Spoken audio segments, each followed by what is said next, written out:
Come to my garden. Okay, can we talk about this musical?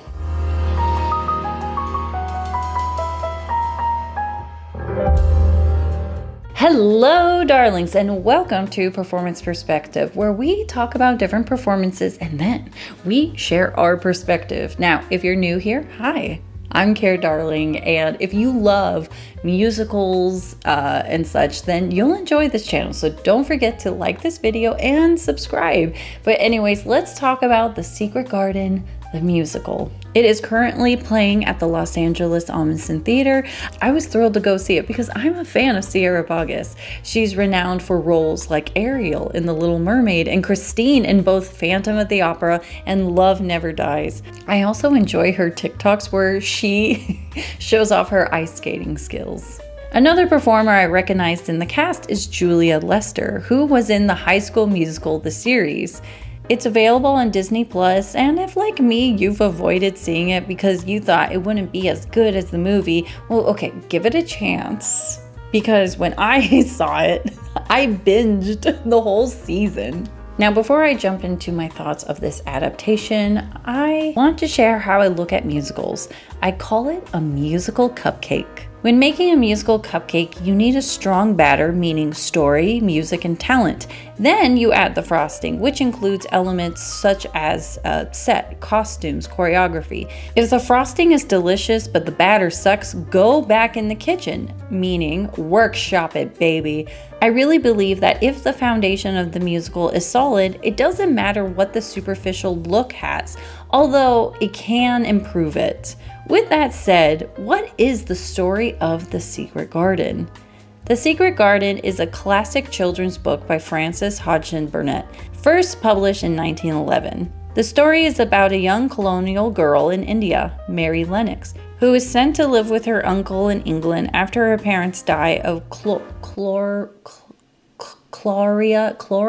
I don't know. They die of some disease. Mary is a spoiled and rude child, but she gradually changes after she discovers a hidden garden at her uncle's estate and learns to love nature. The garden becomes a place of healing for Mary and her cousin Colin, who is disabled. With the help of Dickon, a local boy who knows the secrets of the natural world, they bring the garden back to life. The Secret Garden is more than just a charming story. It has been praised for its psychological depth and insight into human nature. The book has been adapted into several films and stages productions, and its themes of loss, grief, and redemption are timeless themes which continue to resonate with audiences today.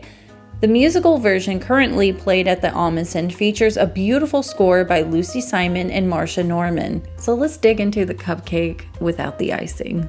As far as the talent, Sierra plays the role of Lily, who passed away while giving birth to her son, Colin. While alive, she was the one that took care of the garden, but when she passed, the garden was locked and presumably out of respect, no one entered. Sierra's voice is gorgeous, and despite playing an ingenue, she gives the character a rich depth. My favorite song she performed was the duet How Could I Ever Know, featuring Derek Davis playing her widow, Archibald Craven.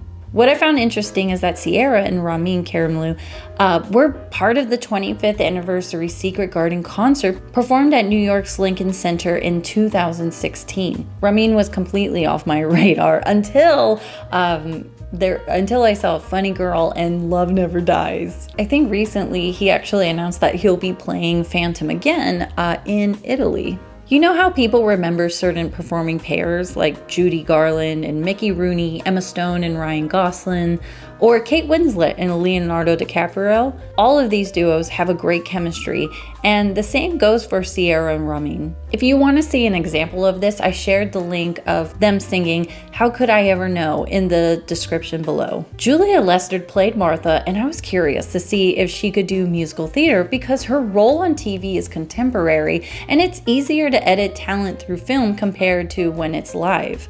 I'm pleased to say she was so good. Julia was my favorite performer because she could make you laugh with her genuine, no-nonsense attitude, but her performance also conveyed a real warmth when things seemed bleak. Linked in the description below is her singing Hold On. I would love to know your thoughts on that. a performer that I discovered. I'm kidding, but I really did enjoy John Michael Lyles as Dixon.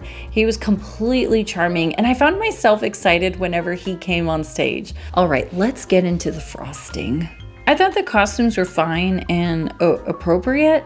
As Mary was born in India and given what she must have experienced, her wardrobe could have added an extra layer to the story. She mainly wore black and white until the end when she had a pretty blue dress. Throughout, I found the set very dark until the end when the garden is revealed, and it's a great payoff. But due to the dark set and dim lights at times, I found myself almost falling asleep. Instead of using black as the main set color, they could have stayed dark using blue or even a burgundy. The designer seemed to want the tone of the set and costumes to match. If it's a uniform, I can understand why the costumes are black and white, but to me, it seemed like a lazy decision. Using color could have been intentional, like in Chicago when they introduce color, usually red. It represents something gruesome, murder in the scene. When the movie was made, that method was used to great effect in the performance Cell Block Tango to show how the victims were murdered or if the prisoner was innocent. The set and costume choices might have been due to finances, but if this goes to Broadway, it would be great to see the scene in India be more grand. Most families in colonial India were wealthy. Also, I think it would have made a powerful contribution to the story if they contrasted the vibrancy and warmth of the scenes with her family at the beginning with the dark gray muted tones when she is with her uncle, before reverting to lighter colors when the garden is revealed in the full bloom at the end. When I think of India, I think of bold, bright colors. Like if you ever seen like an Indian wedding, you know, there's a lot more reds and gold. So I think if they had that in the beginning, it would have tied beautifully with the roses at the end of the show. So yeah, once the family passes in the beginning, then they can wear white, being the spirits in the show. What I found interesting was that my husband actually had a different perspective than me. He felt that the color red was used to signify death. So then when they used it more in the lighting, or they had a dancer who was the disease that ended up taking the lives of her loved ones, he found that more powerful. But this is just to show you, he's not in the musical theater world, but what he said is valid and it makes sense. So I'd love to know your thoughts. Okay, hear me out, but I can see the color scheme in the uncle's home more in cool tone browns. Think almost like coffee or soil brown, which would provide further symbolism of the secret garden. These are things that can be fixed, and there were blocking moments that had me confused as to why certain spirits needed to enter and leave a scene. Some scenes would have been fine without the spirit being there. Again, some entrances and exits didn't seem to have any motivation or relevance. Again, my husband disagrees, but how do I explain this? He felt it made sense because sometimes Mary would be referring to something that she learned through the people, her family, and the servants. So as she would do something, they would be behind her. Yes, that makes sense when they're there, but there were other scenes where they would just come on and then leave, and it left me confused. Now this might be silly, but Colin needs a wheelchair. This might be a preference, but it would have made sense to see Mary and others pushing him in the garden. I guess it's easier to have Dixon carry him, but for those who don't know the book, they may not realize how weak he is. The character is mean and spoiled at the beginning, and although can appear as though he's faking, using a wheelchair would provide a visual cue that he's not okay. Overall, the musical may not be a standout like Hamilton, Six, or Moulin Rouge, but if you love the classics like Sound of Music, Carousel, or My Fair Lady, then you'll enjoy The Secret Garden. That's it for today's episode, and if you're still here, don't forget to like and subscribe this video. My goal is to hit 1,000 before the month ends, and maybe that could be you. I love to talk about musicals, and I love to know what's your favorite musical.